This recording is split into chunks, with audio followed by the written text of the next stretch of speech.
Friends, ఈ వాగు వచ్చి పెదవాగు ప్రాజెక్టు వాగు. ఈ వాగు వేలేపాడు మండలంలో ప్రవహిస్తుంది. ఈ వాగు నిన్న గురువారం కురిసిన భారీ వర్షానికి విపరీతంగా పొంగి మొత్తం పంట చేల నిండా ఇసుక మేటలు వేసేసింది.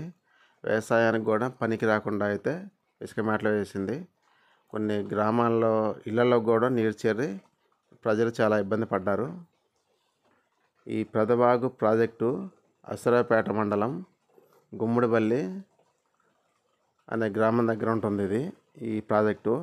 ఈ ప్రాజెక్టు కట్ట తెగిపోవడంతో విపరీతంగా ఒక్కసారిగా వచ్చి వరద పడటంతో ప్రజలైతే చాలా ఇబ్బందులు పడ్డారు. ఇప్పుడైతే ఈ వాగు శాంతించడంతో ఈ వాగు ఇలా ఉంది. ఎక్కడికి రోడ్లు కూడా మొత్తం కొట్టుకుపోయాయి. చాలా దారుణంగా ఉంది. ఈ రహదారి వేలేరుపాడు నుండి కుక్కునూరు వెళ్ళే రహదారి ఇది.